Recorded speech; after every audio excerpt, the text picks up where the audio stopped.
अब हम समझते हैं हेडर फाइल्स के कंसेप्ट को।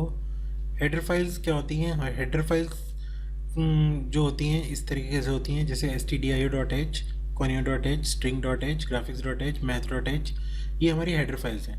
अब ऐसे ही हमारे पास क्या है कि जब सी लैंग्वेज बनी तो उसके अंदर काफ़ी सारे फंक्शंस पहले से बना के उसमें स्टोर कर दिए गए हैं, और वो जो सब स्टोर किए हैं वो किए हैं एक लाइब्रेरी के अंदर। अब उन लाइब्रेरी को एक्सेस करने का मैकेनिज़्म है। उन लाइब्रेरीज़ को, जैसे अगर मेरे को stdio.lib लाइब्रेरी को यूज़ करना है तो उसके कॉरस्पॉन्डिंग एक मेरे पास हेडर फाइल है, और इस हेडर फाइल्स के अंदर इनके ये जो फंक्शंस हम यूज़ करते हैं इनके प्रोटोटाइप्स हैं।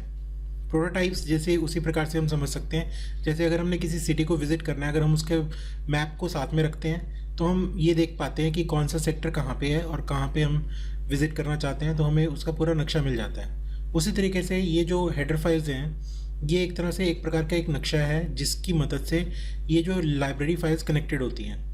अब ये जो लाइब्रेरी फाइल्स हैं ये हमारी हेडर फाइल्स के थ्रू कनेक्ट होती हैं। इसके लिए हमारे पास प्री प्रोसेसर डायरेक्टिव एक स्टेटमेंट होती है हैश इंक्लूड, इसका हम यूज़ करते हैं। हैश इंक्लूड के बाद हम लेस देन और ग्रेटर देन साइन के बीच में हम उस हेडर फाइल का नाम लिखते हैं जिस फाइल के फंक्शंस को हम यूज़ करना चाहते हैं। अगर हम किसी वजह से सिर्फ ये फंक्शंस यूज़ करना चाहते हैं जो कि हमारे printf scanf, तो हमें सिर्फ stdio.h हेडर फाइल को इंक्लूड करने की ज़रूरत है।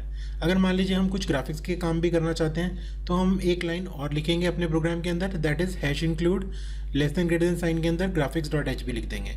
तो इस प्रकार से हम दो या दो से ज़्यादा हेडर फाइल्स को भी अपने प्रोग्राम के साथ जोड़ सकते हैं। तो ये मेन हेडर फाइल्स का जो कंसेप्ट है, it is just like maps for the building. ये मैप्स बिल्डिंग के लिए या मैप्स सिटी के लिए, किसी भी तरीके से आप इसको समझ सकते हैं।